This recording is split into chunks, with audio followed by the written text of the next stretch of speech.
We want to welcome everyone to Gateway Area Bible Fellowship Church, a church that finds needs and meet them, problems and solve them, and we find the sick and heal them. We're also a word-believing and word-obeying church.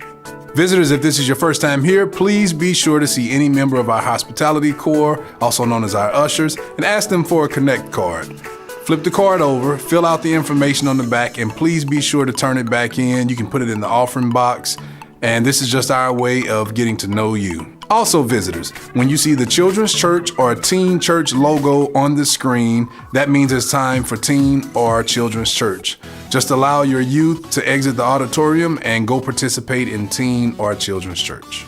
We are still collecting unused cell phones, unused smartphones. So please, if you have one that you don't use anymore, please donate it to us, the media ministry. We can definitely use it. And we're definitely thankful also for everyone who has already donated. Speaking of cell phone and devices, don't forget we are still doing the Leave Your Cell Phones and Tablets at Home challenge for our children and our youth. We want to make sure they learn, they grow. So parents, please check the pockets, pat them down, do all of that stuff. Make sure they're not playing and bringing and playing with their cell phones and tablets during service.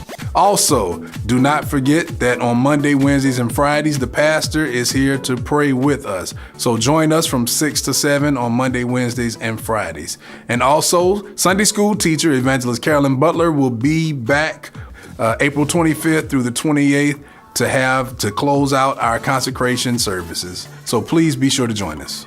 And on the following day, Saturday, April the 29th at 5:30 p.m., our pastor will be speaking and our choir will be choiring and ushers will be ushering at the Faith United Missionary Baptist Church in O'Fallon, Illinois, where Pastor Willie D. Brown is the pastor. So please come on out and join us. The bus trip to Osage Beach is fastly approaching as well, so please be sure to see Evangelist Deborah Hicks and pay your $40 fee so that you can ride the bus, go up and fellowship with everyone, and it will be leaving on May the 6th at 7 a.m. Arrival time, load-in time is 6:45 a.m., so please be sure to be here on time.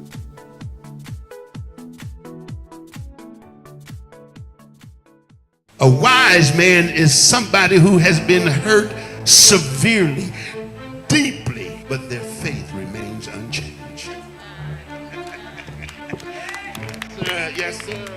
Faithful men are wise men who have been tried. So it ain't got nothing to do with how old you are. It got nothing to do with how young you are, because we got some young girls 15 and 16 years old in school, and they're being tested and they're being tried sexually all the time, but yet their faith remains unchanged. Their character remains unchanged. I wish I had some help. And yeah, so what? You were tested, and if you were challenged, so what if you were put in the sexual stress, but you fell into it and you came out 9 months later with a baby? Just because that happened, it doesn't mean that your journey is over. Get up, because you got 40 more years to make. And these next 40 years are not to be 38 or 35 or 40 years where you spend outside the realm of God's grace. You stop going to church because you had a baby. You stop going to church because you were caught in adultery, man of God. You stop going to church because you couldn't stand the scrutiny of the saints. You better get up. You got 40 more years. If you missed last week's sermon, feel free, go on our website, gatewayareabfac.com. That's gatewayareabfac.com, and you can watch all of our archive messages and watch the sermon from last week.